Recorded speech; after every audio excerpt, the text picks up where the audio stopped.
Hello, I'm reading Evie, and today I have finally finished Deadly Secrets by Robert Bryndza.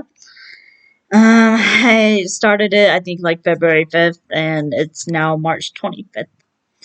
I didn't really read at all in February, except for like starting this, and then I think I read on and off, maybe once or twice in the month of February. Then a few days ago, I finally picked it back up. Um, it's been a while. But basically, it's about on an icy morning, a mother wakes to find her daughter's blood soaked body frozen to the road. Who would carry out such a killing on the victim's doorstep? Straight off her last harrowing case, Detective Erica Foster is feeling fragile but determined to lead the investigation. As she sets to work, she finds reports of assaults in the same quiet South London suburb where the woman was killed. One chilling detail links them back to the murder victim. They were all attacked by a figure in black wearing a gas mask. Erica's on the hunt for a killer with a terrifying calling card. The case gets more complicated when she uncovers a tangled web of secrets surrounding the death of the beautiful young woman. Yet just as Erica begins to piece the clues together, she is forced to confront painful memories of her past. Erica must dig deep, stay focused, and find the killer. Only this time, one of her own is in terrible danger. Basically, the murder victim is named Marissa.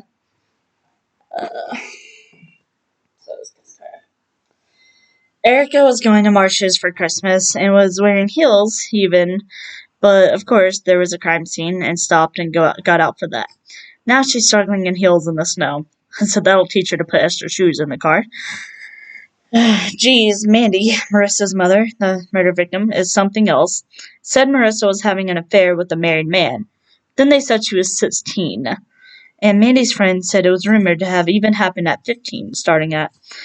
Then Mandy had the nerve to defend him and said he wasn't some kiddie fiddler, and that he just did what any guy would do because she was an early developer. What the fuck? Erica was talking about her short relationship with Peterson, and I honestly feel we got so cheated out of that. There was so much built up between them, only for it to end shortly because he had gotten shot and was having a hard time dealing with the recovery. There was a man watching Melissa and recording her a lot in the bedroom from a tree, Joseph Pitkin. Turns out the killer had kidnapped him sometime before the murder and went by tea. He had Joseph tied up and was recording it all. Erica was shown the videos and photos of it, and it scared Joseph so much that he threw up. And then later that night, he found a tear in his jeans while in the cell, ripped it up, and then killed himself. I guess Don Walpole was the one sleeping with Marissa when she was 16. Or I guess I should say raping, because he was like, 30s or maybe even 40s. I don't know, gross. Apparently she told him she was 15 truthfully when he thought she was 16. No, well, that changed everything to him. So I looked up the age of consent in the UK, and of course it was 16. Apparently so is Oklahoma, though. Just absolutely disgusts me, to be honest. Peterson needs to tell Erica something, and I wonder what it could be. If he found a new woman, a new job, or something else. But I have a feeling it's one of those. That's kind of right. Marissa was a burlesque dancer, and it's honestly just making me want to watch the burlesque movie. Maybe I will, who knows. Peterson was just about to tell Erica when her Uber came. After she was gone, he got off the phone and said, "I love you too." So either he did meet someone else or it was his mom or something. Erica got a creepy call that was probably from the gas mask man. That was kind of a mouthful, because he just kept saying her name in a creepy voice. She said she had a gun for the first time. I would have thought she'd have one with being a detective. I wonder if living in London had anything to do with that. I bet the killer is Charles Fryatt. Fryatt? No. Mrs. Fryatt's son. I just realized I spelled Fryatt 2 different ways just now. In Charles Fryatt, I spelled it Fryatt, And then as I said, Mrs. Friatt's son, I spelled it Friatt. No. Anyways, her son. Marissa, I can't remember her name, but she was the old lady Marissa took care of. It was Elsa. However, did I forget Elsa? Anyways, the gas mask man kidnapped a man, and he ended up getting cut on the face. Then Charles comes with the cut on his face, and he claims it's from shaving.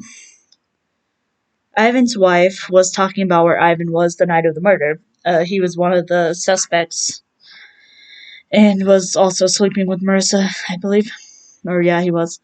She said he was leaving to get some work done. And Erica really was like, oh, on Christmas Eve? As if she didn't work on holidays herself and worked on Christmas morning when Marissa was found. I just thought that was ironic that, like, she was just, like, surprised, like, on Christmas Eve. And I was just like, you work Christmas morning. Gee, Peterson has a son that he just found out about. The son's like, I don't know, 7, 8, some crap like that. It hurt me. Because Erica didn't really want kids, and then he did. So it was just like, he got what he wanted, and then now they're not going to get back together. More feeling cheated again. So I don't know. The number that called Erica with the creepy voice came from her father-in-law. Apparently he had a fall and needed an emergency hip replacement. The number had came from his cell phone, and she didn't realize he had a cell phone. But she had brought in the recording device, the phone recorder, whatever, answering machine. God. The answering machine. She brought that in, and they were able to, see that it was registered from an Edward, whatever his last name is. I don't know if it's still Foster. I think it was Foster. But, and then that's when she realized it was her father-in-law, not, the creepy killer. I found a typo. They wrote, it wasn't a hobby. Like, it was not a hobby. I never find typos because either I skim the books too much or I just don't pick books with typos. Although people claim the 50 Shades book has a lot of them, so I'm thinking I just skim too much.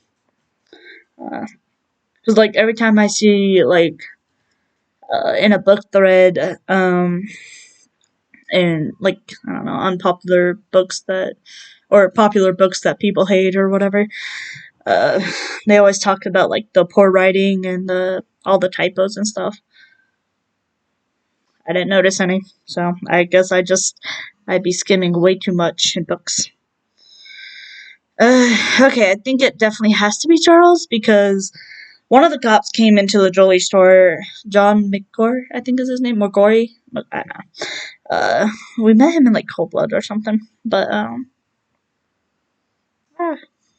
the one of the cops came into the jewelry store with a lady who knew Marissa from the burlesque, place, dance area, I don't know. Anyways, they confirmed the earrings she had before her death. Turns out the man they talked to was Charles' father-in-law. Charles was in the back and remained unseen. Well, after they left, the next chapter began, and it was T. He was talking about a man and woman who came in with some inquiries. And he just said came into the shop. Then I wrote, okay, so it's Taro, I think that's how you pronounce it, an old photography boss of Joseph's. How random is that? I had a feeling they were fooling us with Charles, though. Kind of. So we are finding out that Taro was too tall to be the guy who killed Marissa, because they had a partial CCTV video that was around her murder's location. So I said partial. Because they didn't see the murder itself, but it showed, like, the front gate area, I believe. And she was killed on her front porch. But if that's the case, I'm still guessing Charles.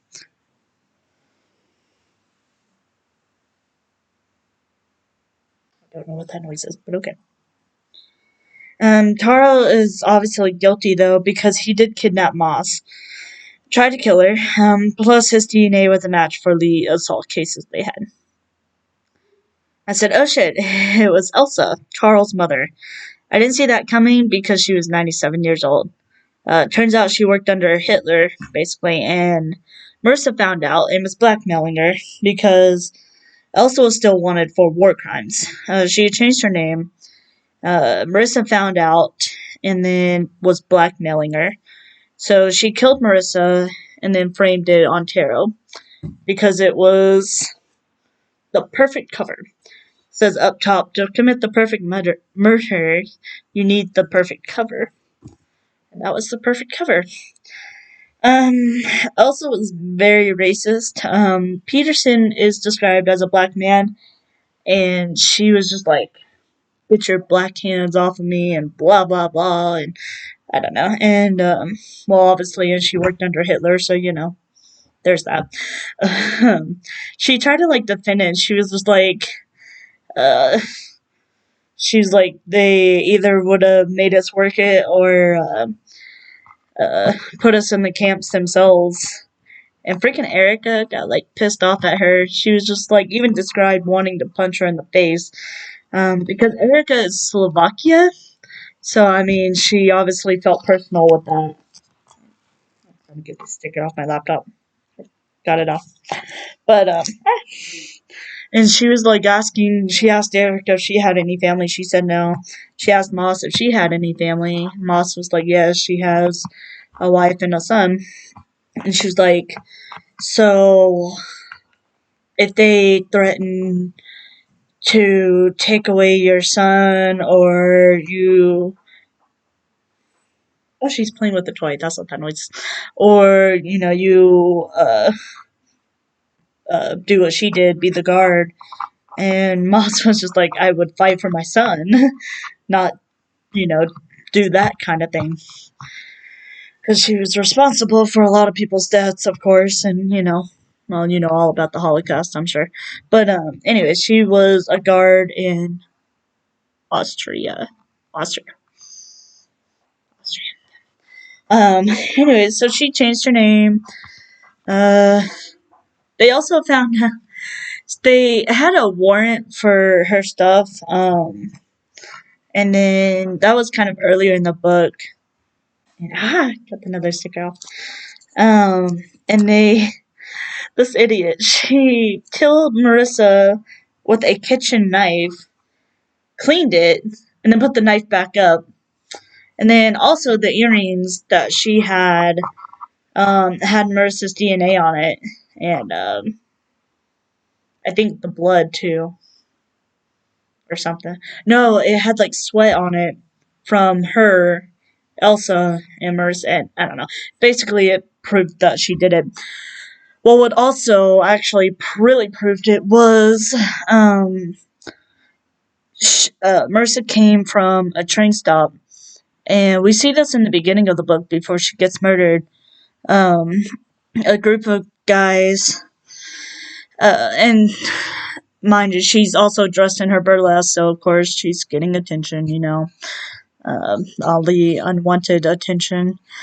A group of men were wanting a selfie,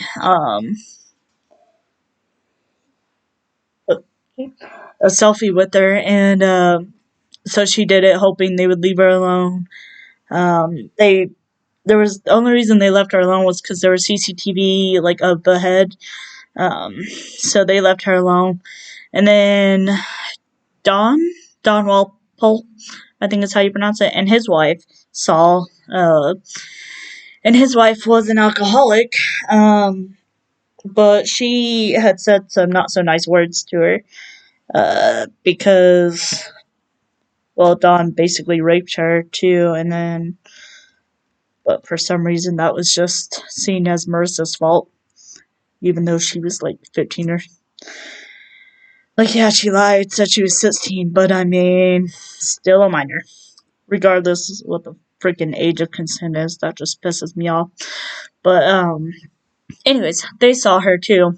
And what really got it was that the group of men still had the selfie photo and proved that she had the earrings on. And then Elsa took them back after she murdered her. They were her earrings, of course, and then, well, yeah. So, and then she even, like, because they took the earrings because Marissa had said she'd stolen them or something. So they had originally taken the earrings, and Elsa even said, yeah, test them for DNA, whatever. And I guess she thought because she cleaned them and the knife that that there wouldn't be DNA on it. I don't know. I guess she assumed that. I guess she doesn't know how it worked. But yeah, they found out it was her real quick. Um, and of course, Tara was still obviously guilty of, well, all the assault cases and kidnapping Moss and almost killing her. Uh, also, then tried to kill Erica right here in the, like, at that point, because they were talking, or they returned the earrings, and then they confronted her about the name change and the Holocaust thing. And at that point, Peterson and all the other cops had came in. So I don't know why she thought she could get away with trying to kill Erica. Guess she thought she'd get lucky or something. But anyways, that was my thoughts on Deadly Secrets. Now I'm going to read the... Hey! Now I'm going to read the Not-So-Secret Emails of Coco Pincard, also by Robert Bryndza. This is a new genre, a different genre that I'm reading from him, so I'll be interested in seeing if I like it as much as the Erica Foster series. Hopefully I get it done by May. It's almost April now. I'm sure I'll get it done soon. It's not a big book, and I've been getting back in the reading mood, so let me know what you thought of Deadly Secrets if you read it, or any of the Erica Foster novels. Follow us on TikTok. Even though I don't post much, I haven't really seen much from Preston either, or Etsy's Live, I mean. But follow us on TikTok, Etsy's Live, and Reading EV. Subscribe, like, and share, and then subscribe to Etsy's Live.